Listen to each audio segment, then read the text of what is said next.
শাবান মাসকে বিশ্বনবী কেন এত গুরুত্ব দিয়েছেন, রমজানের কি কি প্রস্তুতি শাবান মাসে নিতে হয়, বান্দার আমল শাবান মাসের কত তারিখ আল্লাহ তাআলার কাছে পেশ করা হয়, আজ আলোচনা করব এই সত্য ইতিহাসের বিস্তারিত। আসসালামু আলাইকুম, আমি হিমেল আছি আপনাদের সাথে মুসলিম মিডিয়ার পক্ষ থেকে।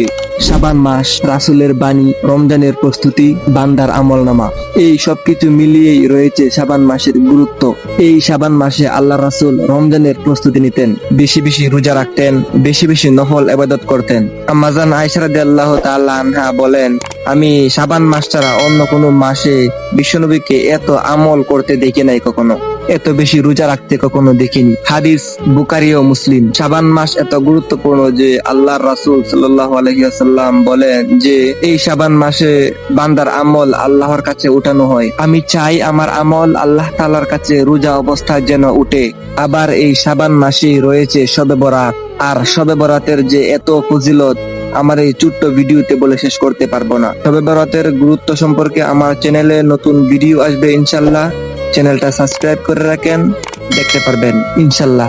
সম্মানিত ভাই ও বোনেরা, শাবান মাসে আল্লাহ রাসূল কিছু গুরুত্বপূর্ণ আমল করতেন, যেমন তাওবা ইস্তেগফার পড়া, হিংসা দূর করা, আল্লাহর কাছে মাফ চাওয়া, ফল নামাজ পড়া, কোরআন পড়া, বেশি বেশি দুরূদ পড়া, বেশি বেশি নফল রোজা রাখা, যেন রমজানের রোজা কষ্ট না হয়। সম্মানিত ভাই ও বোনেরা, আমরা সকলে রমজানের প্রস্তুতি নিব ইনশাল্লাহ। সো ভিডিওটা কেমন লাগলো কমেন্ট করে জানিয়ে যাবেন, এবং নতুন নতুন হাদিস ও দোয়া পেতে চ্যানেলটা সাবস্ক্রাইব করে রাখবেন। আর হ্যাঁ, শবে বরাতের ফজিলত সম্পর্কে ভিডিও আসছে ইনশাল্লাহ, দেখবেন। এখন ফটাফট আমার ভিডিওতে লাইক দিয়ে যান। থাকবেন, আবারও দেখা হবে নতুন কোনো ভিডিওতে। আল্লাহ হাফেজ।